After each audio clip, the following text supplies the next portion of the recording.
Pintu yang tak bisa dihindari, wahai saudaraku. Setiap manusia di dunia ini sedang berjalan menuju satu pintu yang tak seorang pun bisa menghindarinya. Kita boleh saja berlari mengejar dunia, merangkak dalam kesulitan, atau tersenyum menikmati kebahagiaan, tetapi kaki kita tidak pernah berhenti melangkah menuju satu titik akhir. Itulah pintu kematian. Ia tidak memandang usia, jabatan, atau harta. Dan yang paling menakutkan, bukanlah kapan kita memasukinya, tetapi bagaimana keadaan hati kita ketika pintu itu terbuka.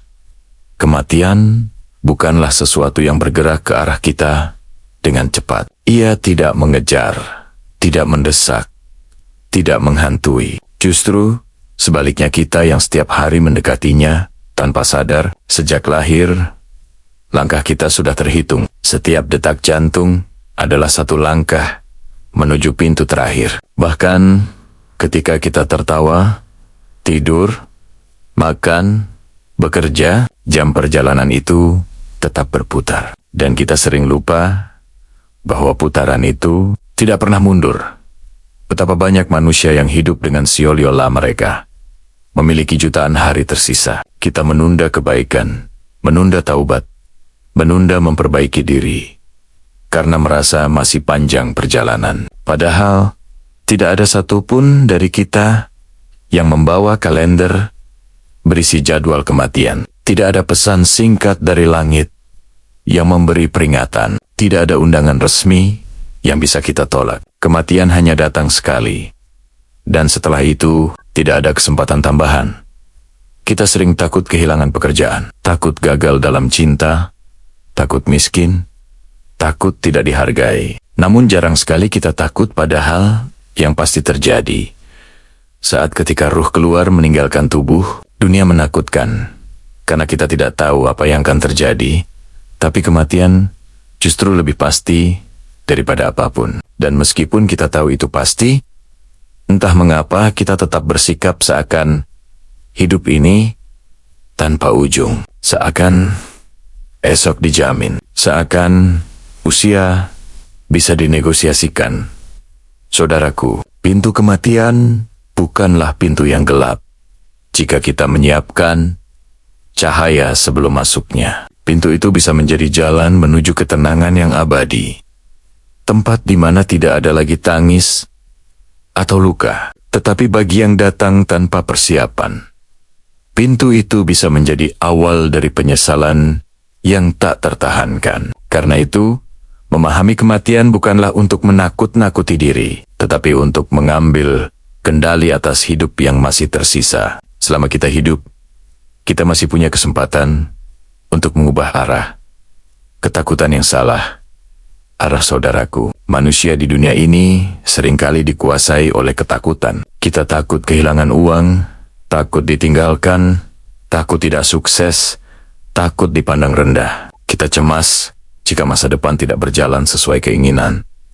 Dan kita khawatir jika dunia tidak berpihak kepada kita. Namun ironisnya, di antara semua ketakutan itu, justru hal yang paling pasti terjadi, kematian, menjadi hal yang paling jarang dipikirkan. Kita sibuk mempersiapkan diri menghadapi hal-hal yang belum tentu datang, tapi tidak menyiapkan diri untuk sesuatu yang tidak mungkin luput. Ketakutan dunia seringkali membutakan. Kita sanggup begadang demi pekerjaan, tetapi lalai dari doa. Kita sanggup menempuh perjalanan jauh demi mengejar dunia, tetapi enggan melangkah 5 menit menuju sajadah. Kita mengkhawatirkan bagaimana orang lain memandang kita, tetapi tidak pernah memikirkan bagaimana Allah memandang kita. Ketakutan kita salah arah. Saudaraku, kita takut terhadap apa yang fana, namun tidak takut terhadap apa yang kekal.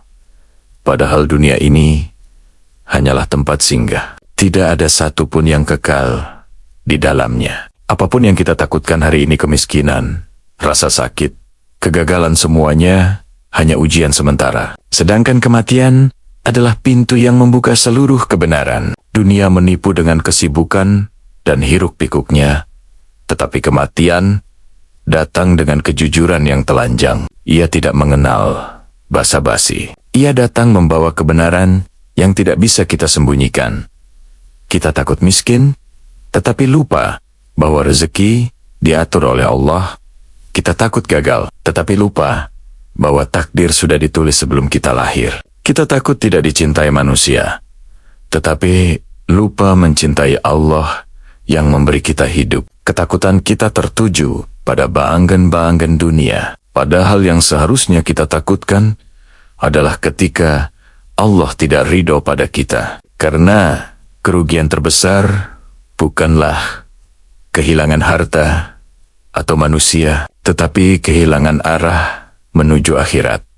Wahai saudaraku, saat kita mengarahkan ketakutan pada hal yang benar, hidup menjadi lebih ringan. Takutlah pada dosa yang belum kau tinggalkan. Takutlah pada hati yang mengeras. Takutlah pada solat yang kau tunda. Takutlah pada hari saat dunia berhenti dan kau berdiri sendirian di hadapan Allah tanpa pembela. Ketakutan seperti itulah yang membuat kita hidup lebih baik, lebih bijak, dan lebih dekat kepada Allah.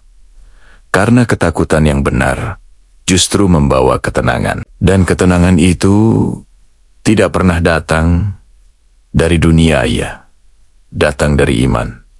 Malaikat yang tidak mengetuk pintu, wahai saudaraku. Ada satu makhluk Allah yang tidak pernah terlambat, tidak pernah tersesat, dan tidak pernah salah memilih rumah. Ia tidak membutuhkan alamat, tidak menunggu undangan, dan tidak menanyakan kesiapan kita. Dialah malaikat pencabut nyawa. Datangnya tidak seperti tamu. Ia tidak mengetuk pintu, tidak menunggu kita membuka, dan tidak menunggu waktu luangmu. Ia datang pada detik yang telah ditulis sejak sebelum engkau lahir, dan tugasnya hanya satu, menjemput ruhmu sesuai perintah Robmu. Sering kita berpikir kematian datang pada orang sakit, orang tua, atau orang yang sedang ditimpa musibah. Padahal malaikat tidak membedakan. Betapa banyak orang yang tersenyum sehat pagi hari, namun malamnya sudah terbujur kaku. Betapa banyak yang membuat rencana untuk esok, tetapi tidak pernah sampai pada esok itu. Malaikat tidak menunggu tubuh lemah. Ia datang ketika perintah turun, dan perintah itu tidak pernah meleset. Malaikat itu tidak berbicara, tidak menawarkan pilihan, dan tidak meminta persetujuan. Ia hanya menjalankan apa yang Allah tetapkan. Jika waktumu tiba, sekalipun engkau berada dalam benteng besi, di dalam pesawat di tengah laut, atau di ruang operasi dengan dokter terbaik, malaikat tetap akan menemukanmu. Tidak ada tempat di langit atau bumi yang bisa melindungi kita dari ketetapan Allah. Dan justru disitulah letak keadilannya. Semua manusia diperlakukan sama di hadapan kematian. Karena itu, wahai saudaraku, jangan menunggu malaikat itu datang untuk tersadar. Jangan tunggu tubuh melemah, hati rapuh, atau usia menua baru engkau ingin bertaubat. Siapa yang menjamin bahwa malaikat memberi kita waktu sampai hari tua? Banyak yang dipanggil saat puncak kehidupannya, saat kariernya terbaik, saat tubuhnya paling kuat. Kematian tidak menunggu momentum. Ia datang ketika kita lupa. Ia datang ketika dunia sedang sibuk memalingkan kita. Dan ketika malaikat itu datang, hanya dua kondisi. Ya, mungkin ia menjemputmu dalam keadaan engkau sedang berbuat baik, atau ia menjemputmu dalam keadaan engkau lalai. Betapa indahnya jika ia mendapati kita sedang bersujud, sedang bersedekah, sedang menolong seseorang. Namun betapa malunya jika ia datang ketika kita sedang bermaksiat, sedang menunda-nunda kewajiban, sedang menjauh dari Allah. Maka persiapkanlah, karena malaikat tidak memberi jeda dan tidak pernah mengetuk pintu. Ia langsung masuk pada saat yang telah ditentukan.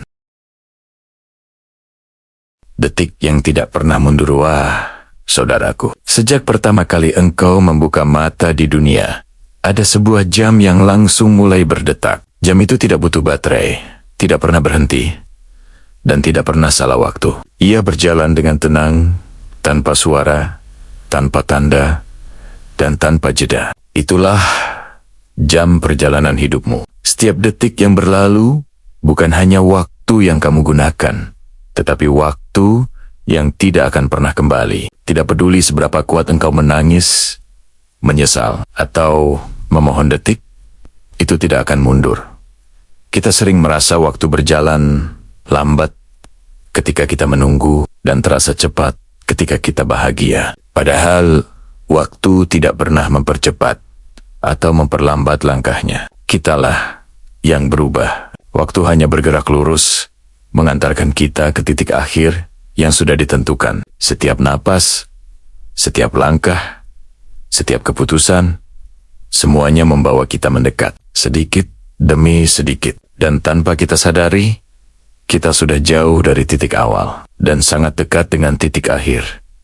Manusia sering berkata, nanti saja, seakan-akan mereka memiliki kontrak hidup yang bisa diperpanjang kapanpun. Kita menunda sedekah, menunda taubat, menunda salat, menunda kebaikan. Kita berkata, besok, padahal besok belum tentu milik kita. Waktu bukanlah pelayan yang bisa diminta berhenti. Ia melaju tanpa menengok ke belakang. Dan setiap orang sedang dibawa menuju momen terakhirnya dengan atau tanpa persiapan. Saudaraku, perhatikan baik-baik. Waktu adalah amanah. Allah tidak memberi banyak atau sedikit tanpa alasan. Ada yang diberi usia panjang agar ia sempat memperbaiki diri. Ada yang diberi usia pendek agar ia tidak tenggelam dalam dosa terlalu lama. Dan ada yang diambil tiba-tiba agar menjadi pelajaran bagi yang masih hidup. Tidak ada detik yang terjadi secara kebetulan. Semua sudah tertulis rapi dalam Lauhul Mahfuz. Jauh sebelum kita hadir di dunia. Karena itulah, jangan pernah menunggu waktu yang sempurna untuk berubah. Waktu sempurna itu tidak ada. Yang ada hanya waktu yang tersisa dan jumlahnya tidak dikenal siapapun selain Allah. Jika detik terus berjalan tanpa kita mengisinya dengan makna, maka kita sedang mendekati kematian dengan tangan kosong. Isi detikmu hari ini sebelum ia menjadi penyesalan besok. Sebab waktu memang tidak pernah mundur, tetapi kita masih bisa maju menuju Allah. Jika malam ini adalah malam terakhirmu, hai saudaraku. Izinkan aku bertanya sesuatu yang mungkin jarang kau izinkan masuk ke pikiranmu. Bagaimana jika malam ini adalah malam terakhirmu? Bagaimana jika detik yang kau dengar sekarang, detak jantungmu, adalah detik terakhir sebelum ruhmu dipanggil pulang? Kita selalu hidup, si kenaikan besok akan selalu datang. Kita menyusun rencana panjang, menunda kebaikan, menunda ibadah, menunda taubat, seolah hidup adalah jaminan. Padahal, hidup hanyalah pinjaman yang bisa dicabut sewaktu-waktu. Coba bayangkan, jika malam ini engkau memejamkan mata, namun tidak pernah membukanya kembali. Rumahmu masih berdiri, tetapi engkau tidak tinggal di dalamnya. Handphonemu masih menyala, tetapi tidak ada yang menjawabnya. Rencanamu masih tersusun rapi, tetapi semuanya berhenti di meja kerja. Dunia melanjutkan hidupnya, namun engkau sudah berdiri di alam yang berbeda. Betapa cepatnya pergantian itu. Dari tawa ke sunyi, dari dunia ke akhirat, dari hidup ke hisab.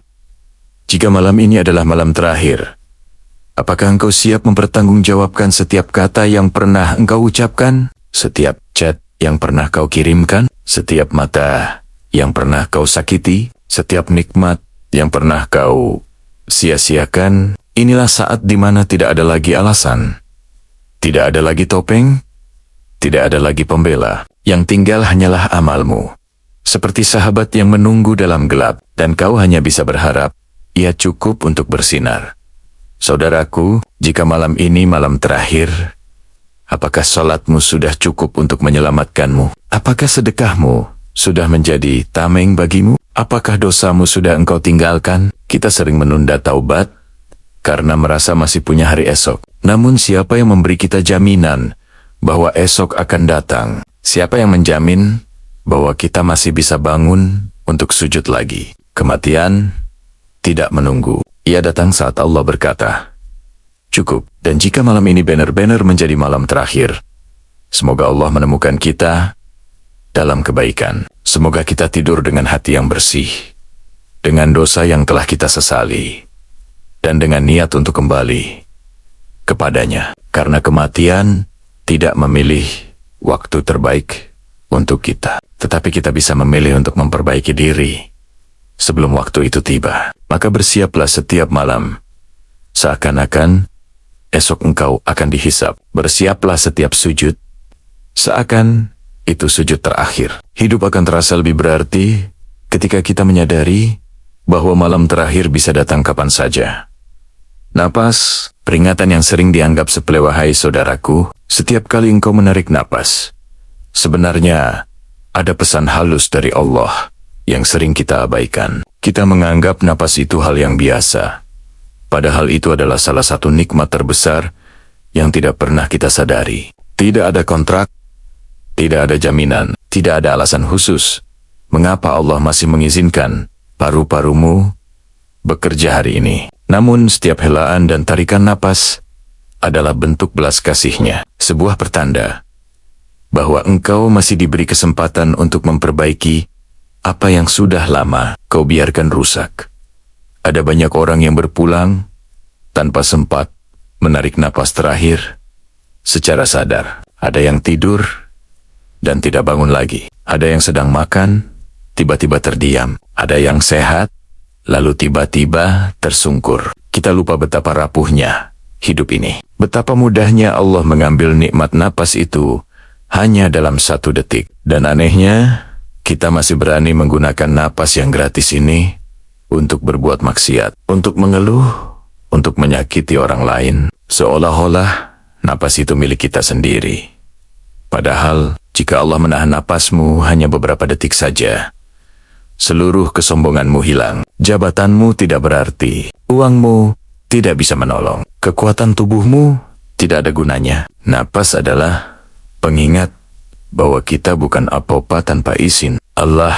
Setiap detik kita hidup bukan karena kemampuan kita bertahan, tapi karena Allah masih mengizinkan jantung kita berdetak. Dan selama izin itu masih ada, berarti Allah masih membukakan pintu untukmu agar kembali. Saudaraku, bayangkan jika setiap napas yang kau ambil hari ini dihitung sebagai saksi. Saksi bahwa engkau masih diberi peluang, tetapi engkau tidak menggunakannya. Saksi bahwa Allah memberimu waktu, tapi kau habiskan untuk lalai. Saksi bahwa engkau punya kesempatan untuk berubah, namun memilih menunda. Ketika napas diperlakukan sebagai peringatan, bukan kebiasaan, barulah kita sadar betapa berharganya satu helaan hidup, betapa mahalnya kesempatan yang sering kita buang. Maka bersyukurlah atas setiap napas. Gunakan untuk mendekat kepada Allah, bukan menjauh. Gunakan untuk berzikir, bukan bergosip. Gunakan untuk menenangkan hati, bukan mengotori jiwa. Selama kita masih bernafas, kita masih bisa berubah. Kita masih bisa memperbaiki masa lalu. Kita masih bisa memohon ampun. Kita masih bisa mencintai Allah dan dicintainya kembali. Napas adalah bukti bahwa pintu taubat belum tertutup, dan tidak ada hadiah yang lebih berharga daripada kesempatan kedua yang masih Allah berikan hari ini. Amal-amal kecil yang menggetarkan langit. Saudaraku, banyak manusia mengira bahwa untuk masuk surga mereka harus melakukan hal-hal besar, ibadah yang panjang, sedekah yang besar, dan amal yang luar biasa. Padahal, langit tidak selalu bergetar karena amal-amal besar. Kadang, amal yang paling kecil justru lebih dicintai Allah karena dilakukan dengan hati yang tulus. Satu senyuman kepada orang yang sedang patah semangat. Satu maaf yang diberikan tanpa diminta. Satu langkah ringan membantu orang lain. Semua itu bisa menjadi cahaya yang menyelamatkanmu di akhirat. Betapa sering kita meremehkan hal kecil, seakan-akan tidak ada nilai dari ucapan lembut kita kepada orang tua. Seakan tidak ada pahala dari menggeser sandal orang lain di masjid agar rapi. Seakan tidak ada arti dari menahan lidah untuk tidak menyakiti. Padahal Allah melihat semuanya. Tidak ada amal kecil dalam catatannya. Yang ada hanyalah amal yang dilakukan dengan ikhlas atau tidak. Dan amal paling kecil yang dilakukan dengan hati jernih lebih berat timbangannya dibanding amal besar yang penuh ria. Saudaraku, malaikat tidak hanya menulis salat, puasa, dan sedekahmu. Mereka menulis ketika engkau menahan marah, ketika engkau memilih diam daripada menyakiti, ketika engkau memaafkan orang yang tidak layak dimaafkan, ketika engkau menolong tanpa diketahui siapapun. Semua yang manusia anggap kecil, Allah melihatnya sebagai bukti ketundukan hati. Dan bukti kecil itu bisa menjadi penentu nasibmu di hari ketika tidak ada lagi teman, jabatan, atau harta yang bisa menolong. Kadang, amal kecil lebih mudah dilakukan, tetapi justru sering diabaikan. Padahal, satu langkah ringan menuju masjid di pagi buta bisa menghapus dosa yang berat. Satu genggam makanan untuk orang lapar bisa membuka pintu rezeki. Satu kata lembut kepada pasangan atau keluarga bisa mengubah hati yang hampir retak. Allah tidak meminta kita melakukan sesuatu yang besar setiap hari. Allah hanya ingin melihat kesungguhan kita pada hal-hal kecil, karena dari situlah terbentuk hati yang besar. Maka jangan remehkan amal-amal kecil itu. Jangan biarkan hari berlalu tanpa melakukan satu kebaikan, walau sekecil biji sawi. Karena mungkin amal itu yang akan membawamu melintasi syirat. Mungkin amal itu yang menyelamatkanmu dari siksa. Mungkin amal itu yang membuat Allah tersenyum kepadamu. Langit tidak selalu bergerak oleh hal yang besar. Kadang, hal paling kecil dari seorang hamba bisa mengguncang pintu-pintu rahmat Allah. Dan itu, saudaraku, adalah karunia yang tidak boleh kita sia-siakan. Surga itu dekat, neraka pun dekat, saudaraku. Banyak manusia hidup si kenaikan surga dan neraka adalah cerita yang jauh. Sesuatu yang baru akan dipikirkan nanti ketika usia menua atau ketika musibah datang. Padahal kenyataannya, surga dan neraka itu lebih dekat dari yang kita bayangkan. Surga dekat dengan setiap kebaikan yang kita lakukan, sedangkan neraka dekat dengan setiap dosa yang kita biarkan. Langkah kecil, pilihan kecil, keputusan kecil yang kita buat setiap hari semuanya sedang menuntun kita ke salah satu dari dua tempat itu. Setiap senyuman yang engkau berikan kepada orang lain, setiap sedekah walau kecil, setiap usaha menahan amarah, setiap salat yang engkau jaga, itu semua adalah jalan menuju surga. Tidak perlu menunggu ibadah besar untuk mengetuk pintu surga. Allah membuka pintu itu dengan amal-amal sederhana yang dilakukan terus-menerus. Surga itu dekat, sangat dekat, selama kita tidak berhenti melangkah menuju cahaya. Sebaliknya, neraka pun tidak jauh. Ia dekat pada lidah yang tidak terjaga, dekat pada mata yang tidak ditundukkan, dekat pada hati yang penuh iri dan sombong, dekat pada tangan yang mengambil yang bukan miliknya. Setiap dosa kecil yang dianggap remeh adalah langkah menuju jurang yang dalam. Bukan karena kecilnya dosa itu, tapi karena seringnya kita meremehkan. Api neraka bukan hanya untuk orang yang melakukan maksiat besar, tetapi juga untuk mereka yang menyepelekan laronggan-laronggan kecil. Saudaraku, surga dan neraka bukanlah tujuan yang tiba-tiba muncul di akhir hidup. Ia adalah hasil dari perjalanan. Allah tidak mencampakkan seseorang ke salah satu tempat itu tanpa alasan. Setiap hari, kita sedang menulis arah perjalanan kita sendiri. Ketika engkau berbuat baik, surga semakin dekat. Ketika engkau bermaksiat, neraka semakin dekat. Yang membuat kita tersesat adalah bukan karena Allah menjauhkan kita, tetapi karena kita sendiri yang mengalihkan langkah. Maka pilihlah jalanmu dengan hati-hati. Jangan menunggu sampai akhir untuk menyadari kemana langkahmu membawa. Jangan tunggu sakit untuk mencari Allah. Jangan tunggu kehilangan untuk mulai sadar. Surga itu dekat bagi siapa saja yang berusaha, walaupun pelan. Dan neraka itu dekat bagi siapa saja yang lalai, walaupun sedikit. Semoga setiap langkah yang kita ambil mengantarkan kita ke tempat yang Allah janjikan bagi hamba-hamba yang menjaga hati dan amalnya. Karena pada akhirnya, langkah kecil hari ini menentukan tempat besar di hari akhir nanti. Tanda-tanda lembut dari Allah, wahai saudaraku. Allah tidak selalu menegur hamba-Nya dengan petir atau badai. Tidak selalu dengan musibah besar atau kehilangan yang menyakitkan. Seringkali Allah menegur dengan cara yang sangat lembut, begitu lembut, sampai kita tidak menyadarinya. Sebuah kegelisahan yang tiba-tiba datang, sebuah rasa bosan pada maksiat, sebuah hati yang tiba-tiba ingin berubah, sebuah video yang muncul, entah dari mana. Semua itu bukan kebetulan. Itu tanda bahwa Allah masih memanggilmu untuk kembali. Terkadang Allah menegur melalui kesedihan kecil, saat sesuatu tidak berjalan sesuai rencana, saat seseorang mengecewakanmu, saat hatimu terasa kosong, meski duniamu penuh itu. Bukan semata-mata masalah dunia. Itu alarm dari langit. Allah sedang menarik perhatianmu, mengingatkan bahwa ada sesuatu yang salah dalam hatimu, bahwa engkau butuh kembali, butuh mendekat, butuh sujud lama, dan berbicara kepadanya. Kesedihan kecil adalah tanda sintenia, agar engkau tidak semakin jauh. Kadang, tegurannya datang melalui seseorang, orang asing yang tiba-tiba menasehati, teman yang mengingatkan, anak kecil yang mengatakan sesuatu yang menyentuh. Bahkan mulut orang yang tidak kita kenal bisa menjadi cara Allah menyampaikan pesan. Allah tidak butuh surat resmi untuk menegur hambanya. Dia bisa menyampaikan pesan melalui siapapun, bahkan melalui orang yang tidak pernah kita bayangkan. Yang penting bukan siapa yang berbicara, tapi pesan apa yang Allah ingin kita dengar.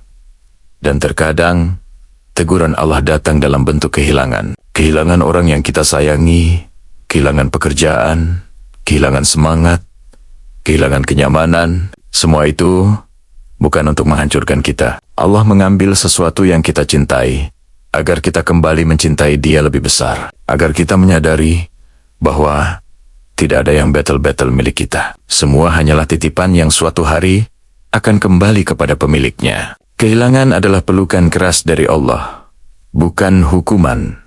Saudaraku, jika hari ini engkau merasakan sesuatu di hatimu, entah itu gelisah, sedih, tersentuh, atau seakan-akan disapa, itu bukan kebetulan. Itu tanda Allah sedang mengetuk hatimu dengan cara yang paling lembut. Allah masih peduli. Allah masih memperhatikanmu. Allah masih menginginkanmu berada di jalannya. Dan ketahuilah, selagi kamu masih bisa merasakan teguran itu, berarti pintu rahmat Allah masih terbuka luas untukmu. Jangan abaikan panggilan yang lembut itu. Jawablah dengan sujud.